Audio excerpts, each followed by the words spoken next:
last time out. I guess just how important was it to get a result like that? Maybe, just to prove that you're doing things the right way. Yeah, it was super important to me just because I had such a long layoff for a while. Wasn't really sure if I was going to come back for a minute. So, I mean, as you saw after the fight, I was just super just real high with emotions. It just felt good to be back exactly where I belong. So during that time, did you think I might never fight again?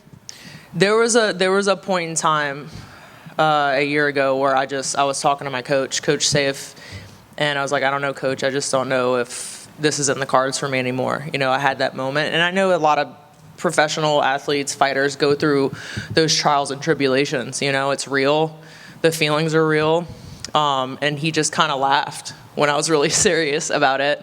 And I'm like, man, how could my coach, someone that my mentor, someone I look up to, just kind of laugh in my face about it? He's like, no. He's like, you're far from done. So, I mean, he's right. That's awesome. Yeah. So far from done and a quick turnaround, right? I guess, did you push for this, or whose idea was this for you to turn around? Actually, so after the fight, I booked a flight home to New Orleans to visit family. And Monday, my wife and I were on the flight, and my coach called me as we were taking off. And he's like, hey, I have some really big news.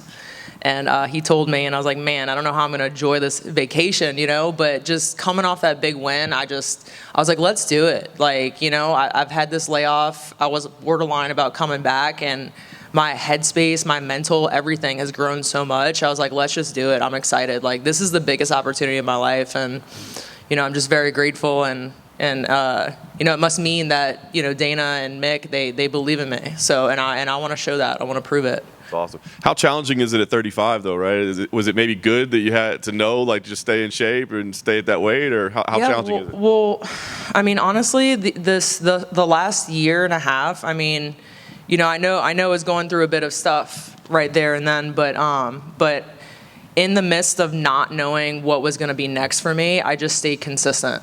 And I just showed up to every practice. I stayed on my nutrition and really honed in on the mental part of everything, which is really what I needed work on. And so honestly, to be honest with you, it was relatively easy. I mean, my weight stayed really low the entire time, and it's exactly where I want to be. I want to be able to, bounce back within a few months and fight, because I love doing this, and getting rid of that little, mitigating what was going on in that time with, quick turnaround, this or that. I mean, I've been honing my skills, and I've never stopped for the last year and a half. That's awesome. You said it, big opportunity here, right? Big card, somebody coming off a title fight. Right. What are your thoughts on the matchup itself? I think it's an awesome matchup. I think Bueno Silva poses a lot of threats. I mean, she's an amazing fighter, and she's had an awesome run up until the title shot. But I know I can hang with these girls. Like I said, it's all mental for me. I have the capability and the ability to go in there and take out anyone in front of me, and it's just connecting the mind and the body. Nice. Last thing for me. Have you considered what could potentially come next? Because there's not a lot of names in front of hers in the rankings, and she's coming off a title shot. I mean, do you start injecting yourself in those conversations with a victory here? Yeah, for sure. I mean, there's a lot that I've talked to, Mick about, and, there's a lot of potential, along the lines for a title situation. But I'm trying not to get ahead of myself, because the number one thing that I've really been focused on is just being in the moment and not thinking about results. And that was my mindset going into my last fight. That's my mindset going into this fight. Sure, I know that what outcomes are there for me, after a win or whatnot. But I'm not focused on that. I'm focused on Bueno Silva. Macy, over here. Yeah. You mentioned that Mayra, she was on that run up until the title fight. So what did you make of her fight against Rocky?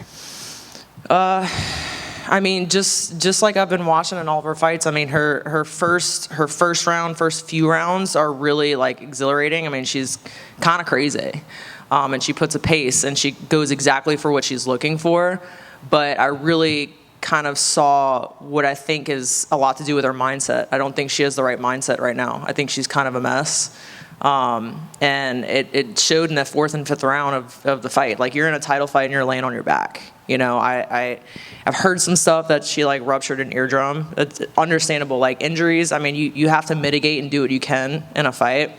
But I think title fight, you have to really, you got to bring the heat. People are watching, you're given this opportunity, this huge opportunity, and you got to fight through whatever is going on in there.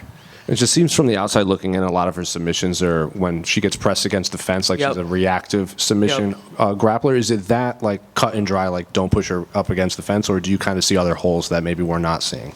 Yeah, no, she's very clinch heavy, and she kind of just like will let you put her right where you want, like on the cage, and she's very savvy with submissions. You know, I've seen her drop to knee bars against the cage. She's got that ninja choke that I've been working diligently. Like this entire camp has been a lot of grappling, like so much grappling. I mean, I've been having a ice my knees every day, multiple times a day. I'm working with one of the best grappling guys around, All-American wrestler, Kyle Crutchmer. You know, I've been working with him for over a year now. So, and I've advanced a lot in that area. So I know exactly what she's going to do, and I just got to mitigate it. Are you surprised that Mayra's fighting before Rocky? Like she's come back from that fight before Rocky's defended her title? No, not really. I mean, I'm not really sure what they're trying to shake up right now. You know, they're trying to make some moves. Kayla Harrison is in the division now, so there's a lot of ruckus going on, which I think is awesome. You just don't know what to expect from the 35 division right now. Now, last one for me. Can I just get your thoughts on the main event between Yuri and Alex? The main event is badass. It's almost like Connor would have been awesome to be on the card, and Michael Chandler, but I just feel like this card has been like shuffled and rearranged in such ways that I think it's going to be insane. The main event, I'm a really big fan of Jerry, and then obviously Alex, and I think that he's gonna get a knockout again. He's a specimen. Macy, over here. What do you make of the fact that Mayra's fought as low as 125, you fought at 45, and you're going to have a height and reach advantage in this fight? How much of an asset will that be in the matchup? It's a huge asset, my reach advantage and height. She's going to be reaching for clinch, and I have a 72.5-inch reach, and she's got, I think, 66. So if I don't use my reach, I might as well just throw it in the bag. But yeah, my attributes are going to be a huge part of this fight.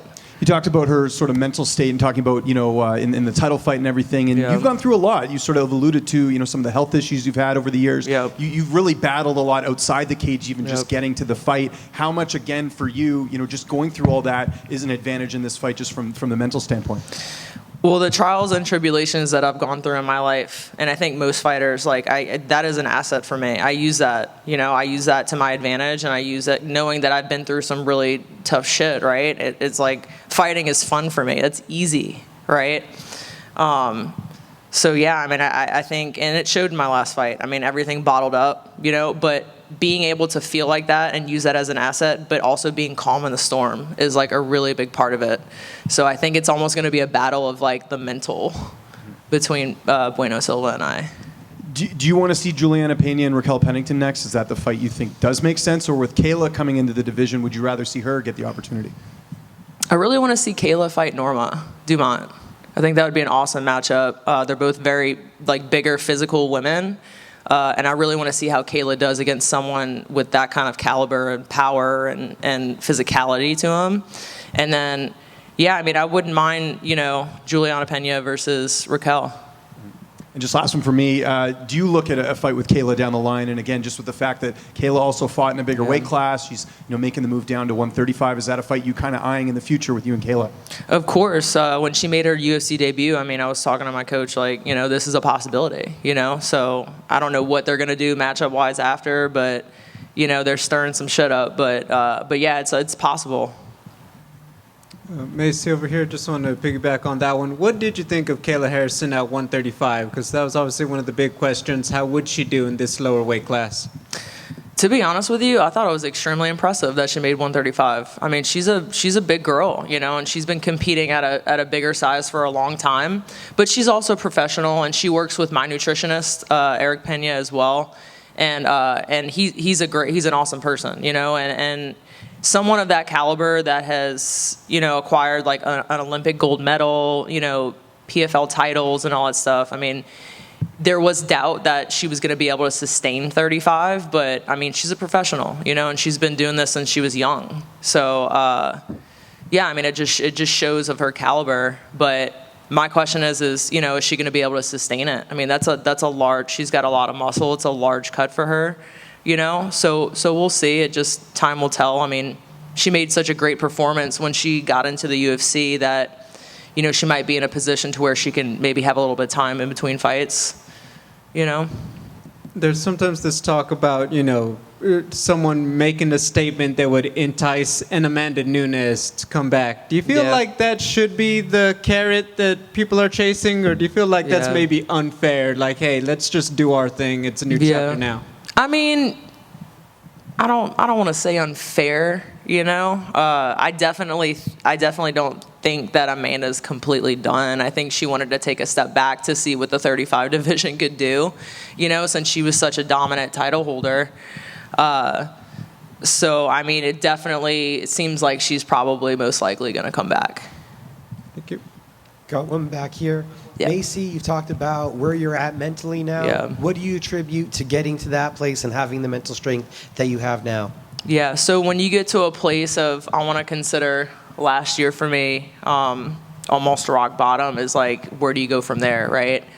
And so I've been studying continuously a lot of the code of ethics and the way of the warrior and the samurai and Bushido, and that has really, you know, just doing the right thing all the time without any thought of the future or the past, and being in the present moment always. And that has really, it's done like leaps and bounds for me. And, you know, not thinking of myself as someone but no one, and just being here, being now. And that's really helped my mental in the last year. I've been really studying a lot of like Zen and Buddhism and stuff like that, and it's helped me with fighting and life in general. And to piggyback on that, how has it helped you with the everyday ups and downs of practice? Because we know it can go from a high to a low very quickly in the training room.